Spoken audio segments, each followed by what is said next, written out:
چودھری رحمت علی، جی ہاں، بات کر رہے ہیں تحریک آزادی کے رہنما اور لفظ پاکستان کے خالق چودھری رحمت علی کی۔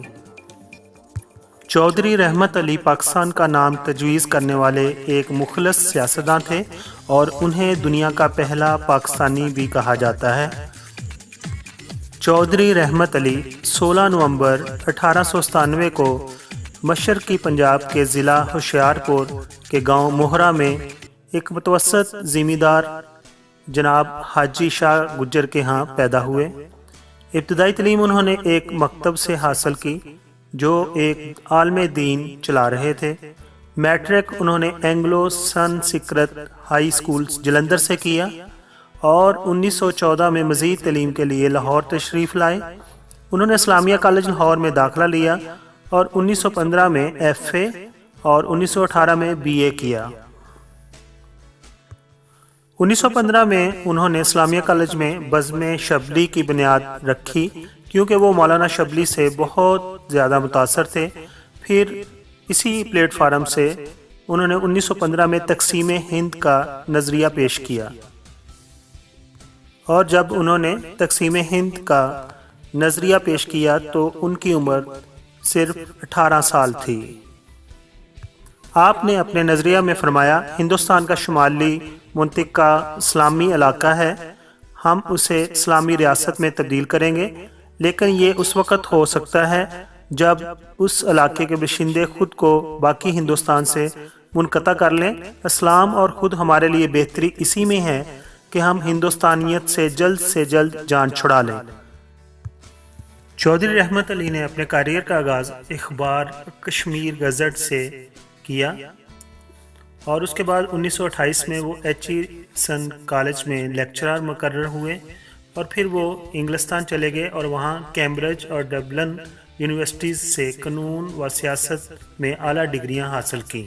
چودھری رحمت علی نے 1933 میں لندن میں پاکستان نیشنل موومنٹ کی بنیاد رکھی۔ 28 جنوری 1933 کو جب وہ کیمبرج یونیورسٹی میں پڑھتے تھے، آپ نے اب یا پھر کبھی نہیں کے عنوان سے 4 صفحات پر مشتمل شہرۂ آفاق کتابچہ جاری کیا، جو تحریک پاکستان کے قلعے کی آہنی دیوار ثابت ہوا اور برصغیر کے مسلمانان و دیگر اقوام لفظ پاکستان سے آشنا ہوئے۔ آپ کے مطابق آپ نے یہ نام پنجاب سے پے کو لیا، افغانیہ سے یعنی افغانستان والے ایریا سے الف کو لیا، اور کشمیر سے کاف کو، اور سندھ سے سین کو، اور بلوچستان سے انہوں نے تان لفظ اخذ کیا اور پھر اس طرح پاکستان کا نام تجویز کیا، جہاں مسلمان 1200 سال سے آباد ہیں۔ 1935 میں آپ نے ایک ہفت روزہ اخبار پاکستان کیمبرج سے جاری کیا اور اپنی آواز پہنچانے کے لیے جرمنی اور فرانس کا سفر کیا اور جرمنی کے ہٹلر سے انگریزوں کے خلاف مدد کا وعدہ لیا۔ اس کے علاوہ اسی سلسلہ میں وہ امریکہ اور جاپان وغیرہ کے بھی سفر انہوں نے کیے۔ 1938 میں آپ نے بنگال، آسام اور حیدرآباد دکن کی آزادی کے حق میں بھی آواز بلند کی اور سب کانٹیننٹ آف بر اعظم دنیا کا تصور پیش کیا، جس میں پاکستان، سیفستان، موبلستان، بانگلستان، حیدرستان، فاروقستان، عثمانستان وغیرہ شامل تھے، جن میں جغرافیائی محل وقوع کا تعین کیا گیا اور باقاعدہ نقشے دیے گئے۔ اور 18 مارچ 1940 کو کراچی میں پاکستان نیشنل موومنٹ کی سپریم کونسل سے خطاب کرتے ہوئے آپ نے حیدرآباد دکن کے لیے عثمانستان کے نام سے آزاد ریاست اسلامیہ کا خاکہ پیش کیا۔ چودھری رحمت علی 23 مارچ 1940 کو آل انڈیا مسلم لیگ کے 34ویں سالانہ اجلاس میں تشریف لانے کے لیے لاہور آنا چاہتے تھے، لیکن چند روز قبل خاکساروں کی فائرنگ کی وجہ سے اس وقت کے وزیر اعلیٰ جناب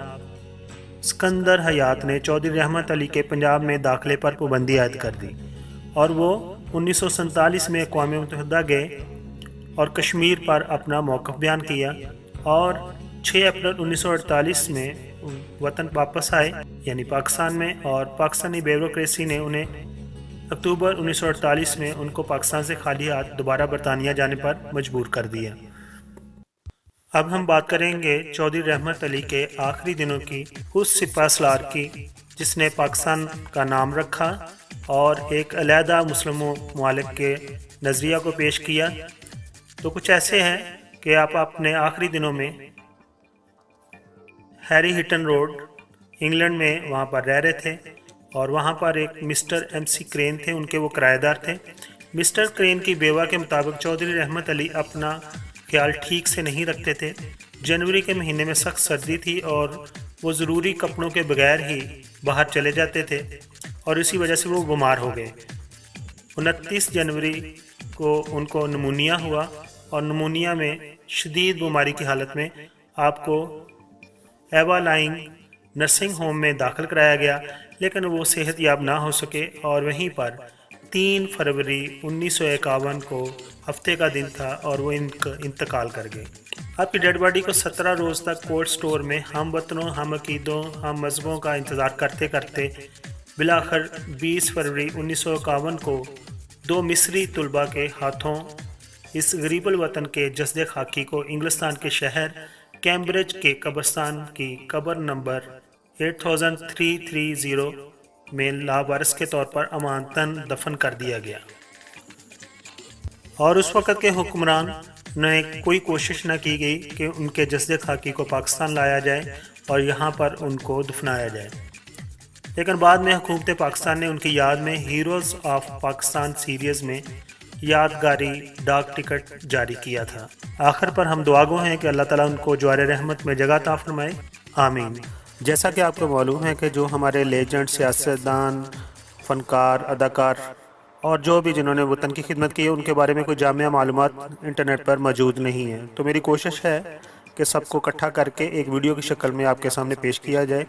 اور اگر آپ کو یہ میری کاوش پسند آئی ہو تو پلیز میرے چینل کو سپورٹ کیجئے اور اس کو سبسکرائب کیجئے۔ Thank you so much.